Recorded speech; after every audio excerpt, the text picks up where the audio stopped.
Waktunya untuk hadir dalam pengajian pemuda Gading ini, dan mohon maaf jika tempat atau nanti lain-lainnya kurang baik.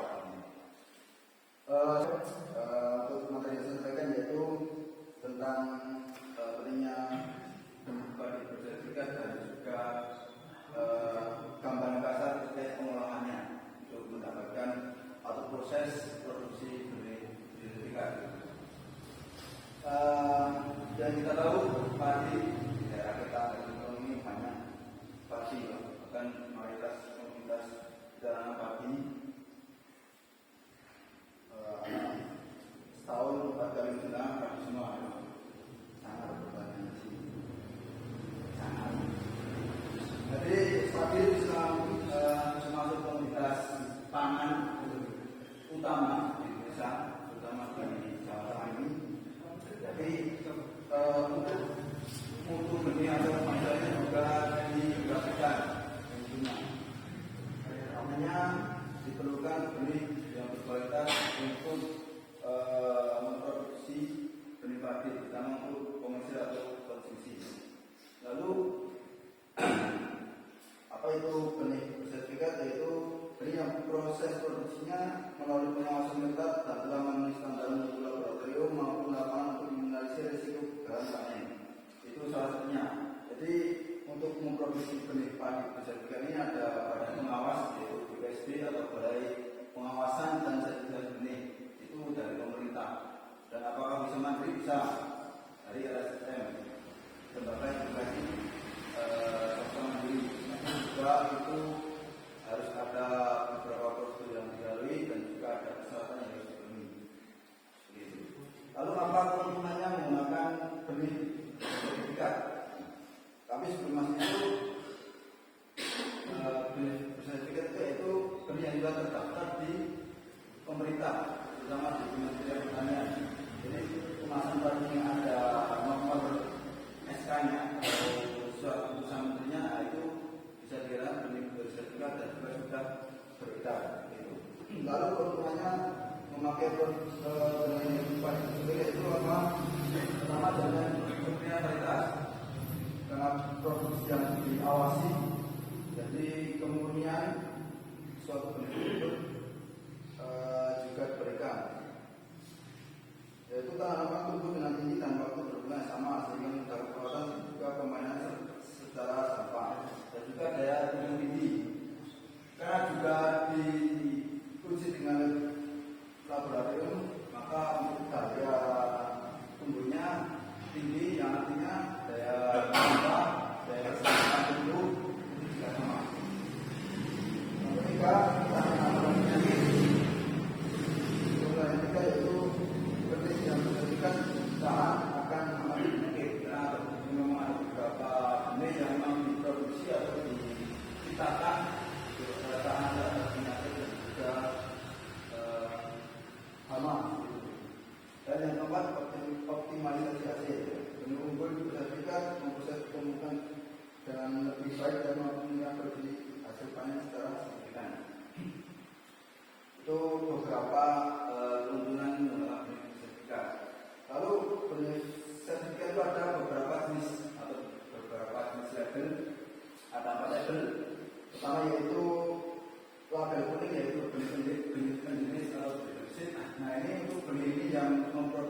Dan penyakit ini atau label kuning ini bisa didapatkan setahu saya di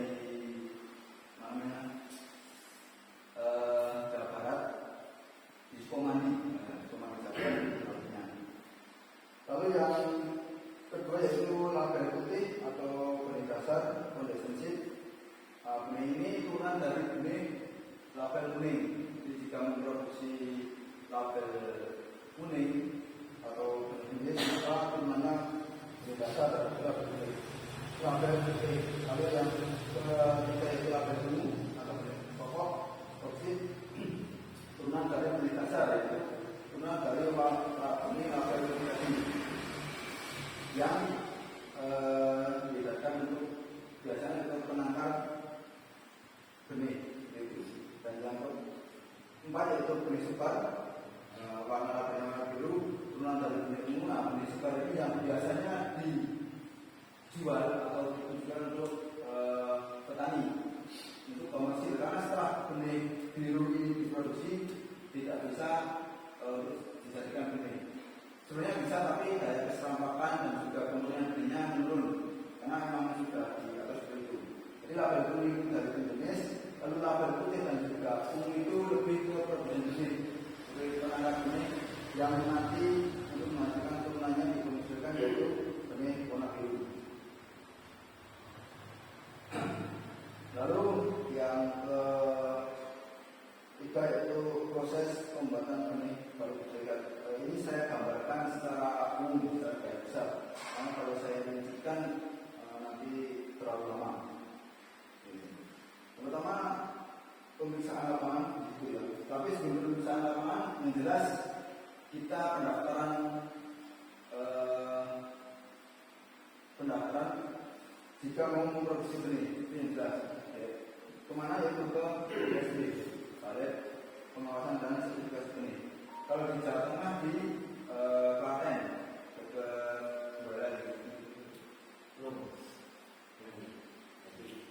ya sawit pembinaan di BPS Benih Jawa Tengah. Kalau di jalan di sini, yang jelas kita melakukan dulu. Nanti ada beberapa persyaratan yang harus diisi, harus dipenuhi. Setelah itu pemeriksaan lapangan. Pemeriksaan lapangan itu sebenarnya setelah tanam ya. Kalau tanamnya sama, lebih untuk proses produksi benih bersertifikat ini hampir sama dengan benih padi untuk konsumsi. Jadi untuk masa pengolahan lahan, tanam segala macam sama. Yang membedakan hanyalah ada yang namanya proses rogging. Rogging itu menyeleksi tanaman padi yang menyimpang.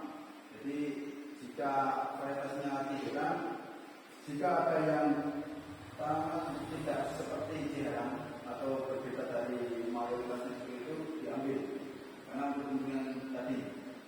Jadi misalnya persyaratannya seperti itu. Lalu kalau itu pemeriksaan lapangan di fase pertumbuhan, pertama yaitu pertumbuhan, memastikan lahan bebas dari sisa tanaman. Nah, jika lahan itu ditanam padi, lalu ditanam padi untuk produksi lagi, tidak masalah. Yang penting jangan menanam yang varietas sama seperti yang lalu, yang sebelumnya, atau yang hampir mirip. Jika kemarin ditanam tiram, bisa misalnya kembali 42 atau 32.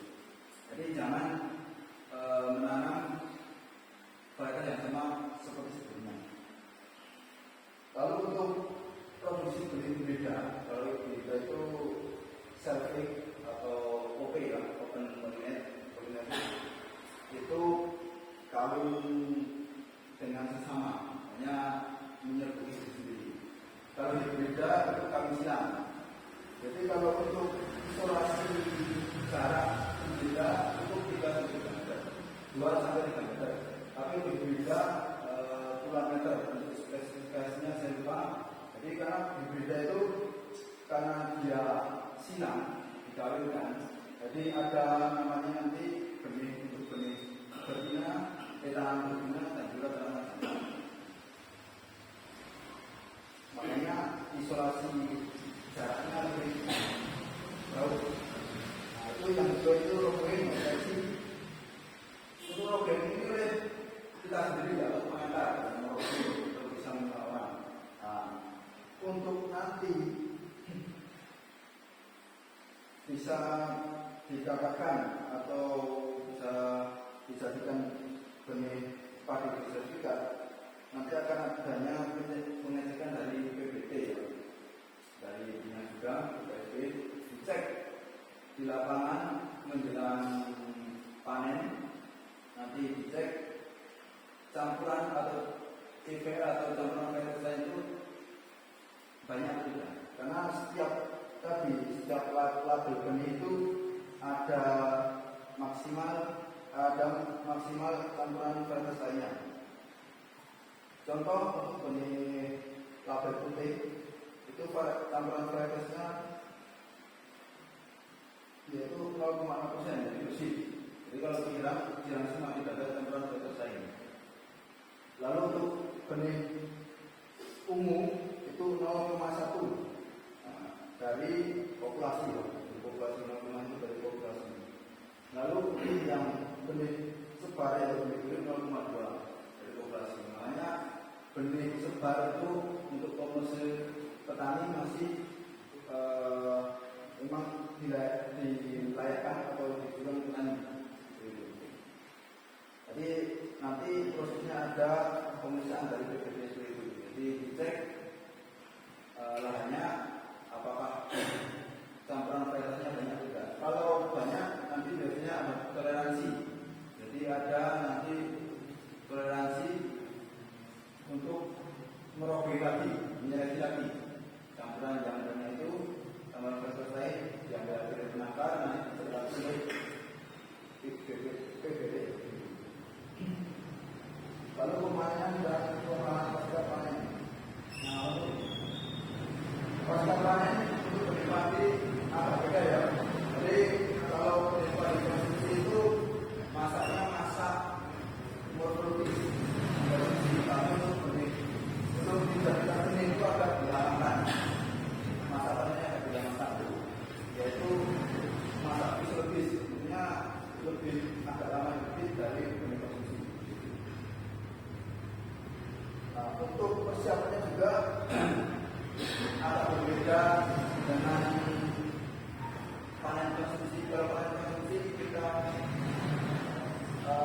babat pakai arit atau pakai mesin combine itu bisa, tapi kalau benih itu harus bersih dari kotoran atau dari benih lain. Contoh kalau kita menggunakan metode manual di arit, dipastikan untuk mengumpulkan padi panen itu bersih. Jadi setelah nanti diekstrak atau dirotokkan tidak tercampur dengan pestisida lain. Sama dengan combine juga sama, sebelum menggunakan combine untuk panen benih, biasanya combine itu dibongkar dibersihkan. Jadi dipastikan steril dari benih padi yang lain. Lalu yang selanjutnya setelah dipanen yaitu pengeringan. Untuk pengeringan sendiri dikadar sebenarnya maksimal 11%. Kenapa 11%? Karena di atas 11% itu akan diberikan jamur, memiliki beban jamur. Makanya yang kata yang paling bagus untuk penyimpanan yaitu maksimal 11%.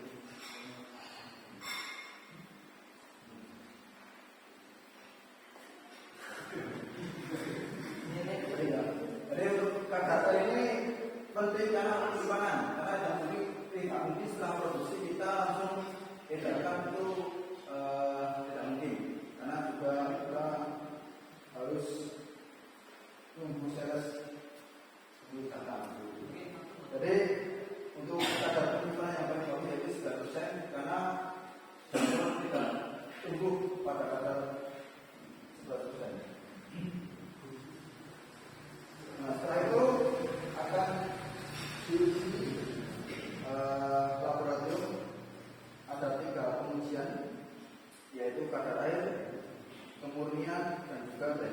Nah, ini penting untuk memastikan benih tersebut berkualitas, terutama di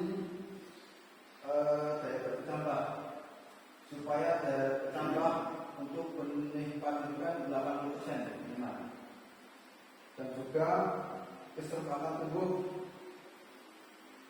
juga diperhatikan. Lalu setelah lolos uji laboratorium, nah untuk uji laboratorium ini juga sama. Kalau kita untuk pemerintah ikut BPSD,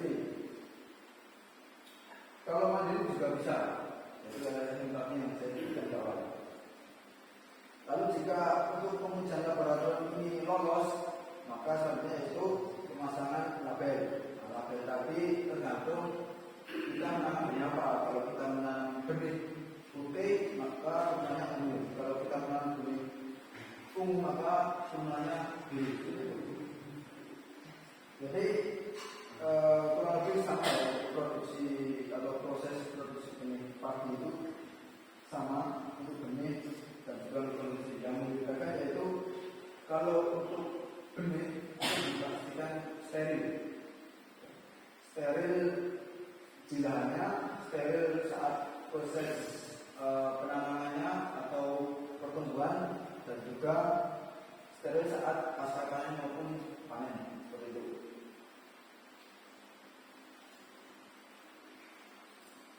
Jadi kalau apakah bisa petani kita itu produksi benih padi sertifikat?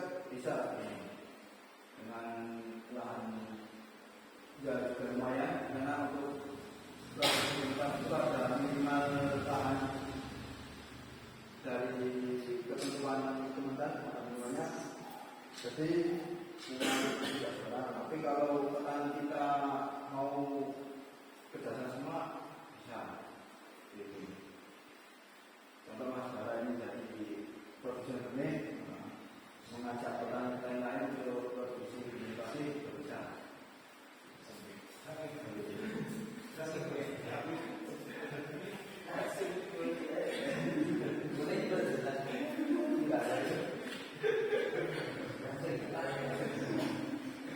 Mungkin seperti itu ya. Singkat dari saya, mungkin masih banyak kebenaran. Misalkan kalau juga ada yang ditanyakan, silakan.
Dan pas problem ini masuk pas problem seleksi pas itu mungkin saya juga diseleksi itu harus ada memang tujuh sinarnya dua sampai kami tidak karena orang yang seperti itu berbelok itu seperti itu. Bisa dilihat dari pertama bentuknya beda, bentuknya beda, warnanya beda, daunnya beda, dan warnanya beda. Tapi biasanya yang tidak sesuai jalur juga dicabut. Contoh kan punya Jawa ya.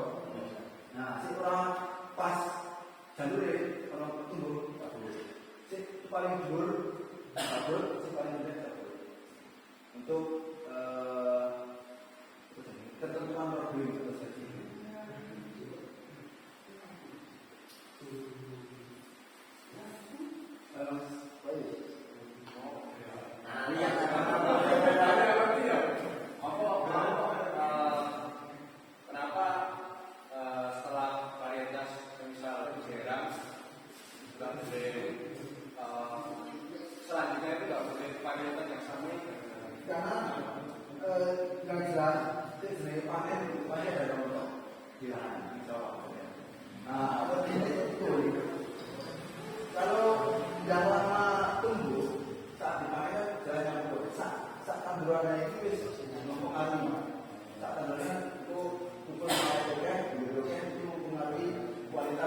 Kemudian tadi, makanya, nah dan juga saya dari sini karena foto variasi, produk ini memilih beda itu, karena kan kualitas yang tadi sama yang kita beli yang beda. Nah, makanya jangan di sana sama kualitas yang sebelumnya. Apa yang konsumsi? Jadi kalau konsumsi kan lebih bagus, lebih bagus. Apa yo ora sesuai jalur karene enggak apa-apa. Kalau masih kan kalau masih seleksi pertanyaan ya toh.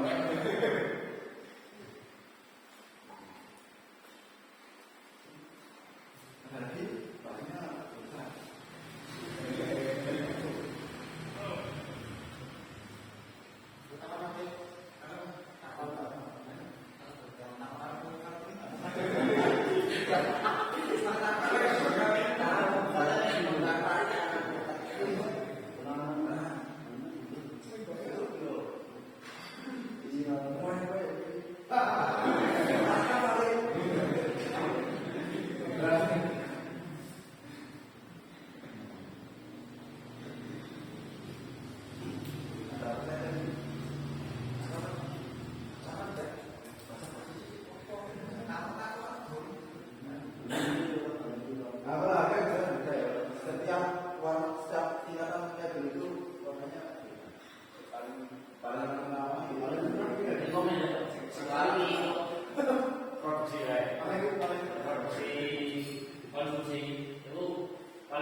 Tidak luar biasa, tidak super.